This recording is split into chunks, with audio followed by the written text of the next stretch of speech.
To arts info. मेरा नाम रीता चौधरी। आशा करती हूँ कि आप सभी लोग स्वस्थ होंगे, अच्छे होंगे। ऐसे ही अपना और अपने फैमिली वालों का ध्यान रखें, स्वस्थ रहें, अच्छे रहें। जो मेरे साथ पहली बार जुड़े हुए हैं मेरे से चैनल पे और जो पहले से जुड़े हुए लोगों के लिए मैं बता दूं कि हमारे चैनल पर एवरी वीक एक MCQ सीरीज आती है। इसके अलावा एक पर्टिकुलर टॉपिक पे वीडियोस आते हैं। जब वो टॉपिक खत्म हो जाता है तो दूसरे टॉपिक पे वीडियोस आते हैं। ठीक है, इससे पहले haemodialysis complication, water treatment plant, renal diet के ऊपर साथ में और डिमांड्स के वीडियोस आ चुके हैं। अगर आपको देखने हैं तो आप डिस्क्रिप्शन में लिंक दे दिया है, वहाँ जाके लिंक ओपन करके डिस्क्रिप्शन में जाके लिंक ओपन करके मेरे सारे वीडियोस देख सकते हैं। और अगर आपको मेरे वीडियोस अच्छे लगे तो प्लीज़ लाइक करें, शेयर करें, कमेंट्स करें और चैनल को सब्सक्राइब करना ना भूलें, क्योंकि चैनल न्यू है। अगर आप ऐसा करेंगे तो चैनल ग्रोथ करेगा और फिर मैं आगे अन्य लोगों के साथ जुड़ के आप लोगों के लिए बहुत जल्दी वीडियो लाऊंगी, साथ में क्वालिटी के और अच्छे कंटेंट के साथ वीडियोज़ आपको प्रोवाइड करूँगी।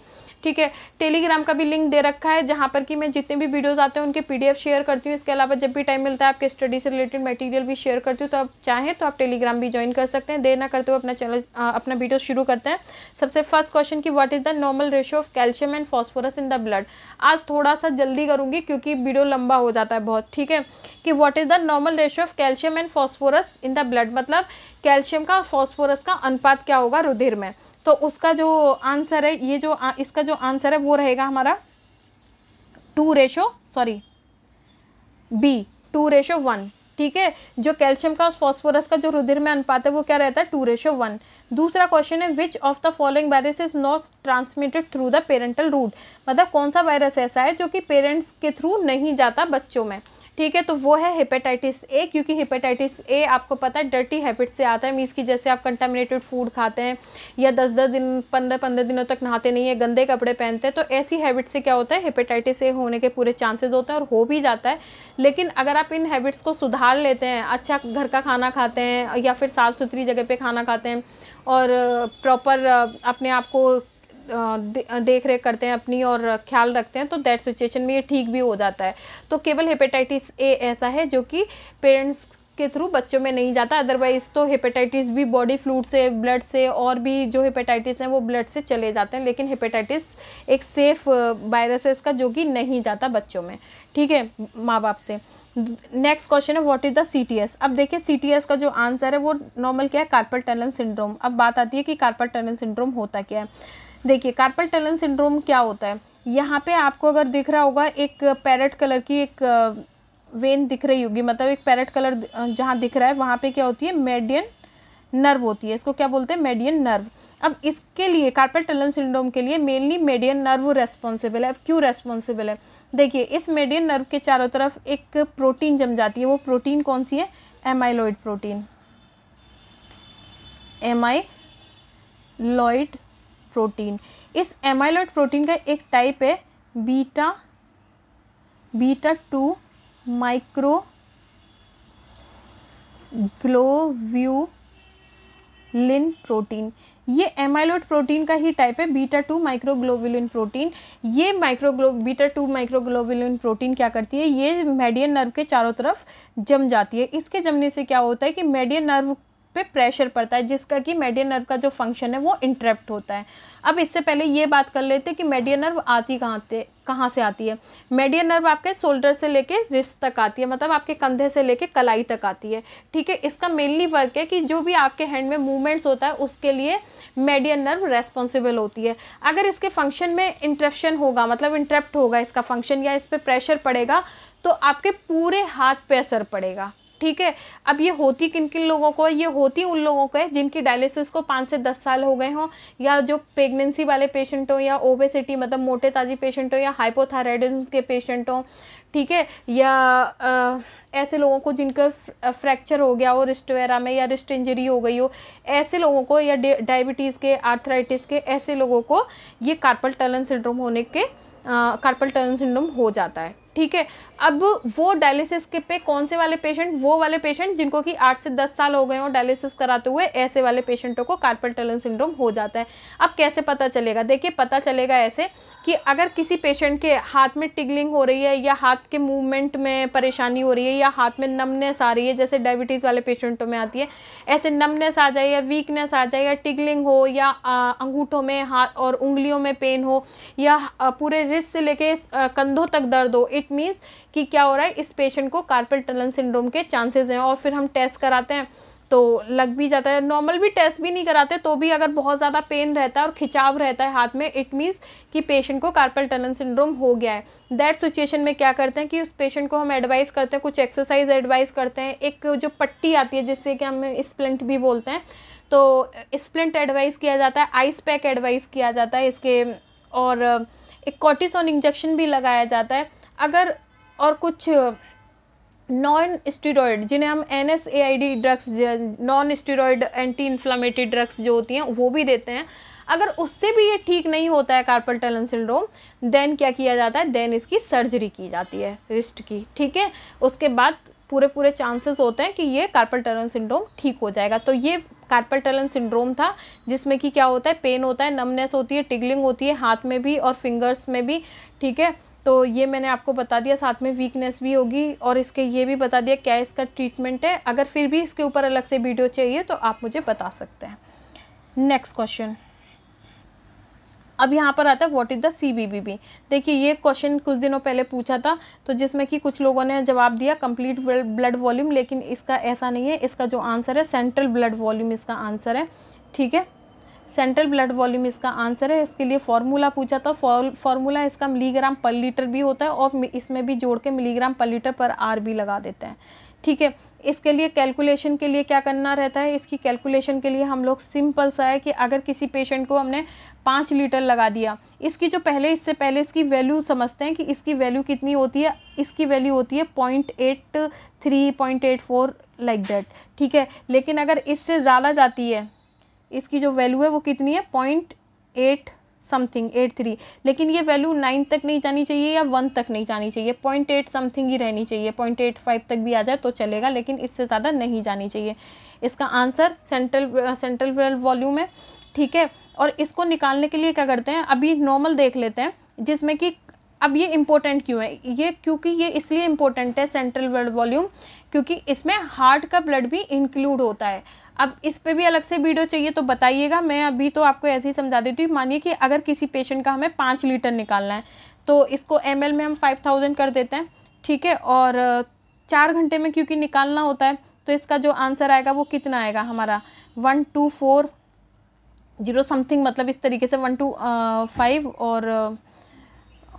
और इतना सब कुछ आ जाएगा। लेकिन अब इसको ये 1240 आ गया ml में, तो अब इसके बाद इसको क्या करते हैं, इसको 100 से डिवाइड करते हैं लीटर में निकालने के लिए, तो ये क्या आ जाएगा 12.4 समथिंग आएगा। तो 12.4 ना लिख के हम लोग क्या लिख देते हैं, यहाँ पे 12.5 लिख देते हैं। लेकिन अगर यहाँ पे ये 12.5 आया, दैट सिचुएशन में क्या होगा, CBB की वैल्यू किससे ज़्यादा जा रही है, 8.8 से ज़्यादा जा रही है 12.5, तो ठीक है। मतलब 1 लीटर 250 ग्राम हम 1 घंटे में निकाल रहे हैं। अगर हम किसी पेशेंट का 1 लीटर से एबव निकालते हैं या 1 लीटर मतलब 1 लीटर तक तो भी ठीक है, लेकिन 1 लीटर से जब भी किसी भी पेशेंट का 1 घंटे में ज़्यादा UF हम लोग निकालते हैं, दैट सिचुएशन में क्या होता है कि उसके हार्ट पे लोड पड़ता है, और हार्ट पे लोड पड़ता है तो हार्ट से रिलेटेड प्रॉब्लम्स होने के उसे चांसेस हो जाते हैं। इसलिए क्या किया जाता है कि इसको कोशिश करनी चाहिए कि पूरे 4 घंटे में 1 घंटे में केवल मतलब 4 घंटे की जो डायलिसिस है उसमें पर घंटे आपका 800 ml या 1 लीटर से बिल्कुल भी ज़्यादा नहीं निकालें। अगर आप इससे ज़्यादा निकालेंगे तो पेशेंट को प्रॉब्लम होगी, क्योंकि सेंट्रल ब्लड वॉल्यूम में हार्ट का ब्लड भी इंक्लूड है, ठीक है। तो ये मैंने नॉर्मल बता दिया और इसका फॉर्मूला भी आपको बता ही दिया कि मिलीग्राम पर लीटर पर आर इसका जो फॉर्मूला है। अगर यहाँ पर भी समझ में ना आए तो आप हमें बता सकते हैं, अलग से मैं इसका वीडियो ला के समझा दूँगी। नेक्स्ट जो क्वेश्चन आता है इसमें कि which investigation commonly use to measure donor GFR, मतलब कौन सा इन्वेस्टिगेशन कराया जाता है डोनर के GFR का बिफोर रीनल ट्रांसप्लांट। तो देखिए बिफोर रीनल ट्रांसप्लांट डोनर के लिए जो GFR के लिए जो मेज़र करने के लिए जो इन्वेस्टिगेशन कराया जाता है वो DTPA इन्वेस्टिगेशन है। ये स्पेशली एस्टिमेटेड GFR मतलब GFR के लिए होता है, लेकिन बाकी जितने भी आप देख रहे हैं MRI या DMSA ये CT ये सारे के सारे इमेजिनरी हैं, मतलब जिसमें कि आपको रेडियो एक्टिव वगैरह ये सब यूज़ करना पड़ेगा। केवल जो GFR के लिए होता है वो DTPA है, ठीक है। नेक्स्ट क्वेश्चन आता है which blood test is advise first if a patient dialyzer turns yellow, यदि किसी पेशेंट का डायलाइजर आप देख रहे हैं, जो नेगेटिव पेशेंट है उसका डायलाइजर येलो हो गया, ठीक है, तो उसको आप कौन सा टेस्ट कराएंगे? देखिए हेपेटाइटिस सी वालों का डायलाइजर मोस्टली, मतलब हेपेटाइटिस बी सी का डायलाइजर मोस्टली वॉश नहीं होता, लेकिन उनके डायलाइजर भी येलो हो जाते हैं। क्यों हो जाते हैं? क्योंकि जब भी डायलाइजर येलो होगा इट मीन्स कि पेशेंट के अंदर बिलीरुबिन बढ़ रहा है। और हेपेटाइटिस सी और बी में क्या रहता है, लिवर ही तो डैमेज होता है ना, तो उन लोगों का तो डायलाइजर येलो हो सकता है। अगर नेगेटिव पेशेंट में किसी का भी डायलाइजर येलो हो रहा है इट मीन्स कि या तो इसे हेपेटाइटिस हो रखा है या फिर इसको लिवर से रिलेटेड कोई प्रॉब्लम है, मतलब जॉन्डिस वगैरह हो गया है। तो इसलिए उसको जो एडवाइस करते हैं वो कौन से टेस्ट एडवाइस करते हैं? LFT, लिवर फंक्शन टेस्ट और वायरल सीरोलॉजी एडवाइस किया जाता है। नेक्स्ट क्वेश्चन क्या है? Which cause AV fistula infection. अब यहाँ पे मुझे ये लिखना चाहिए था कि which bacteria cause AV fistula infection, ठीक है। तो जो न्यूमोकोकस तो आपको पता ही है, सबको सबसे बहुत ज़्यादा फेमस है, जो कि ये कर देता है निमोनिया वगैरह, ठीक है। और प्रोटोजुआ है ही नहीं, वायरस है ही नहीं, तो इसमें क्या जाएगा? स्टेफाइलोकोकस जो होता है वो क्या करता है? एवी फिस्टुला में इन्फेक्शन को मतलब इन्फेक्शन का कारण बनता है, ठीक है। अब आता है व्हाट इज द आर्गेट्रोवेन। आर्गेट्रोवेन क्या है? देखिए नॉर्मल आपको अगर आप इसको देखते हैं तो आपको लिखा मिलेगा कि आर्गेट्रोवेन क्या है? एक एंटीकोगुलेंट है। अब एंटीकोगुलेंट में तो हेपेरिन भी है, लो मोलिकुलर वेट हेपेरिन भी है, हेपेरोइन भी, ये सारे क्या है? एंटीकोगुलेंट है। लेकिन ये आर्गेट्रोवेन आर्गेट्रोवेन का अगर मेनली हम मतलब इसको बुलाते हैं तो ये क्या है? आर्गेट्रोवेन एंटीकोगुलेंट है, लेकिन क्या है? थ्रोम्बिन इनहिबिटर है, ठीक है। एंटीकोगुलेंट है ये, लेकिन क्या है? थ्रोम्बिन इनहिबिटर है, ठीक है। इसका पूरा डिस्क्रिप्शन एंटीकोगुलेंट चैप्टर में आपको मिलेगा। नेक्स्ट हमारा क्वेश्चन है कि which osmotic agent used in peritoneal dialysis solution, मतलब कौन सा ऑस्मेटिक सॉल्यूशन हम पेरिटोनियल डायलिसिस में यूज़ करते हैं? तो वो है ग्लूकोज। अब ग्लूकोज तो आपने देखा नहीं होगा, लेकिन डेक्सट्रोज तो देखा है। ग्लूकोज की ही दूसरी फॉर्म क्या है? डेक्सट्रोज। तो डेक्सट्रोज को हम पेरिटोनियल डायलिसिस में as a osmotic agent use करते हैं। नेक्स्ट क्वेश्चन है इरिथ्रोपोइटिन। अब यहाँ पे लिखना चाहिए था in kidney patient erythropoietin therapy should not be started until the hemoglobin falls below, क्योंकि मैं यहाँ पे किडनी वालों के लिए बात कर रही हूँ। तो किडनी पेशेंट में किस लेवल तक जब तक हीमोग्लोबिन ना आ जाए तब तक इरिथ्रोपोइटिन स्टार्ट नहीं करना चाहिए। तो देखिए किडनी पेशेंट में जब तक 10 ग्राम पर DL से नीचे हीमोग्लोबिन ना आ जाए तब तक इरिथ्रोपोइटिन स्टार्ट नहीं करना चाहिए। नॉर्मल पेशेंटों में क्या है? नॉर्मल लोगों में क्या है? अगर 13 से बिलो आता है, जैसे लेडीज़ में तो 11 या 13 से बिलो आता है तब स्टार्ट करना चाहिए, 11 से बिलो आता है। लेकिन किडनी पेशेंट में मेनली अगर 10 से बिलो आता है तभी आपको EPO या इरिथ्रोपोइटिन स्टार्ट करना चाहिए। नेक्स्ट क्वेश्चन आता है what is the standard volume of CAPD bag in adult, मतलब जो CAPD जो होती है उसमें जो वॉल्यूम है, स्टैंडर्ड जो बैग लगता है, ठीक है, CAPD में, उसका जो वॉल्यूम है वो कितना होना चाहिए? तो उसका जो वॉल्यूम है वो 1.5 से 2 लीटर तक होना चाहिए। अब यहाँ पे 1.5 नहीं है, यहाँ पे 2 लीटर आंसर है, तो इसका जो ऑप्शन है वो क्या है? 2 लीटर, ठीक है। दूसरा है how many years of onset of type 1 and 2 diabetes micro albuminuria appears in kidney.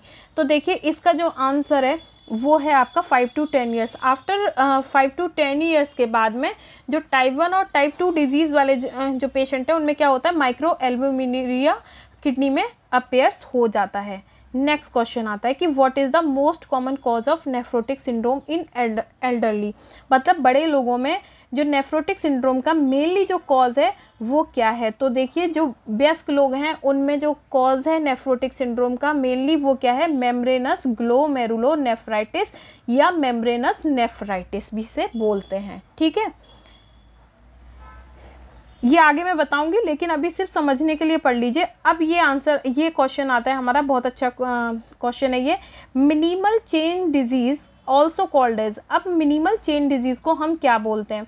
देखिए मिनिमल चेन डिजीज़ को हम नील डिजीज़ भी बोलते हैं, लिपॉइड डिजीज़ भी, नेफ्रोसिस भी बोलते हैं, साथ में फूड प्रोसेस डिजीज़ भी बोलते हैं। अब इसको ऐसा क्यों बोलते हैं?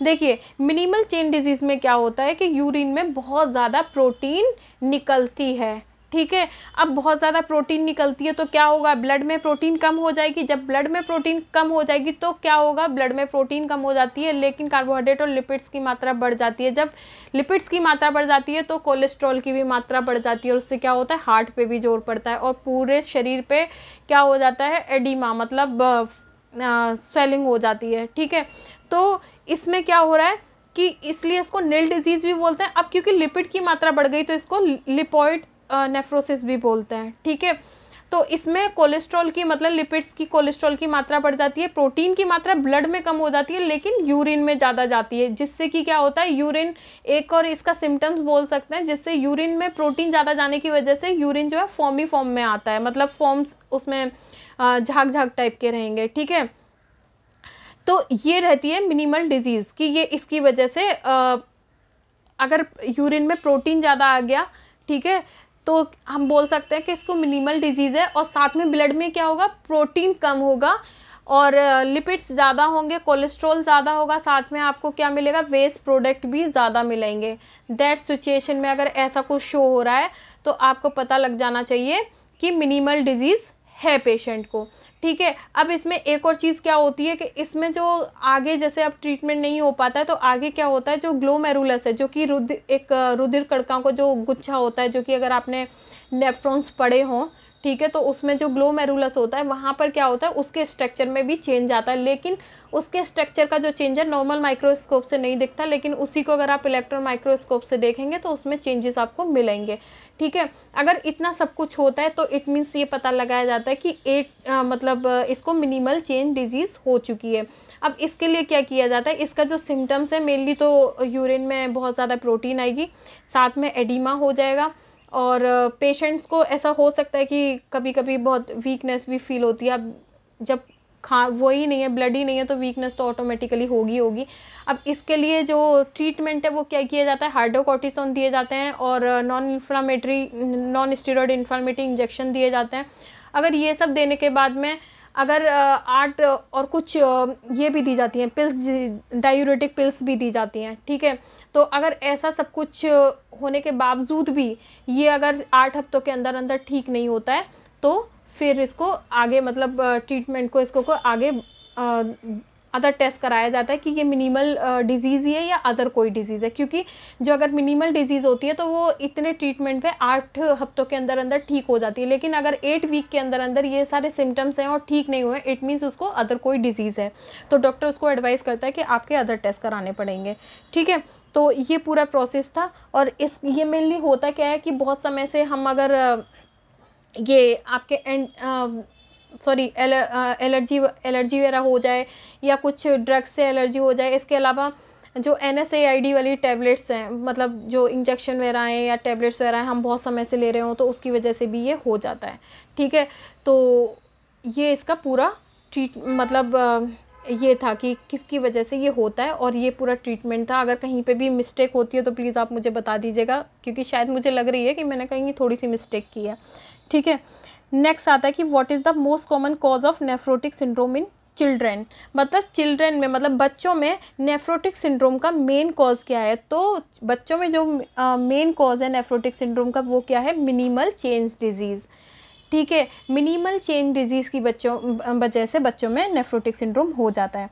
नेक्स्ट क्वेश्चन हम लेते हैं जिसमें कि minimal change disease associated with, देखिए मिनिमल चेन डिजीज़ जो होती हैं वो एसोसिएटेड होती है हुडकिंस डिजीज़ से भी, एलर्जी से भी और बहुत ज़्यादा NSAID मतलब non steroid anti inflammatory drugs से भी। ठीक है, तो इसका जो आंसर आएगा मेनली वो क्या आएगा, ऑल ऑफ द एबव। इसके ऊपर मैं और आगे भी लेकर आऊँगी जिससे कि ये बहुत अच्छी तरीके से क्लियर हो जाए। फिर एक क्वेश्चन है कि what is the range of albuminuria in micro albuminuria, मतलब एल्ब्यूमिनुरिया में माइक्रो एल्ब्यूमिनुरिया की रेंज क्या है। ठीक है, तो इसका जो आंसर है वो है 30 to 300 मिलीग्राम पर डे।